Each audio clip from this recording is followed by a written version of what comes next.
Di Afrika Timur, pernah berdiri seorang pemimpin yang namanya dikenang bukan karena kejayaan, tapi karena ketakutan. Ia dijuluki Jagal dari Uganda. Inilah kisah hidup Idi Amin. Idi Amin Dada lahir sekitar tahun 1925 di Uganda saat negara itu masih dikuasai Inggris. Ia berasal dari keluarga sederhana dan tidak menempuh pendidikan tinggi. Namun tubuhnya besar dan kuat. Ia dikenal sebagai petinju dan prajurit yang tangguh. Karena fisiknya, ia direkrut menjadi tentara kolonial Inggris, King's African Rifles. Dari sinilah karir militernya mulai naik. Setelah Uganda merdeka, Idi Amin menjadi perwira penting di Angkatan Darat. Hubungannya dengan Presiden Milton Obote perlahan memburuk karena konflik politik dan perebutan kekuasaan. Pada tahun 1971, saat Obote berada di luar negeri, Idi Amin melakukan kudeta militer dan merebut pemerintahan. Awalnya, rakyat Uganda menyambutnya sebagai penyelamat dari pemerintahan lama yang dianggap korup. Namun harapan itu segera berubah menjadi mimpi buruk.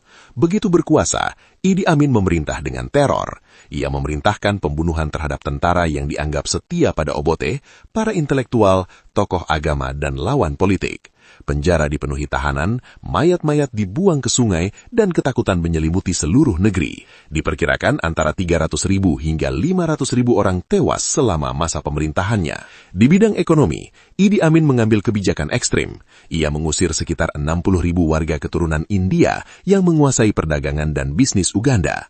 Aset mereka dibagikan kepada pendukungnya yang tidak berpengalaman. Akibatnya, ekonomi runtuh. Industri berhenti, inflasi melonjak, dan kelaparan meluas di berbagai wilayah. Idi Amin juga dikenal karena kepribadiannya yang aneh dan penuh klaim berlebihan. Ia menyebut dirinya presiden seumur hidup dan penakluk kerajaan Inggris di Afrika. Ia sering mengaku mendapat petunjuk langsung dari Tuhan. Ia bisa terlihat ramah di depan kamera, namun kejam di balik layar. Bahkan muncul tuduhan bahwa ia melakukan kanibalisme, meski hal ini sulit dibuktikan secara pasti.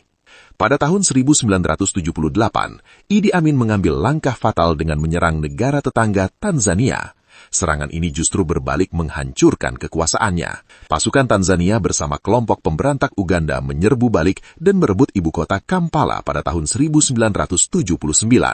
Idi Amin melarikan diri dari negaranya sendiri dan hidup dalam pengasingan di Libya lalu Arab Saudi.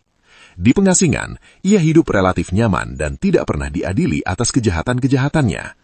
Idi Amin meninggal dunia pada 2003 dalam usia sekitar 78 tahun. Warisan pemerintahannya meninggalkan luka mendalam bagi Uganda.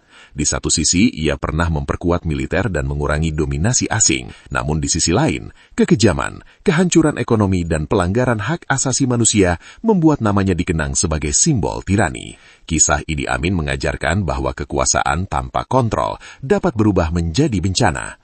Ia naik sebagai pahlawan dan jatuh sebagai lambang ketakutan. Menurut kalian, tokoh dunia siapa lagi yang ingin dibahas? Tulis di kolom komentar. Terima kasih sudah menonton.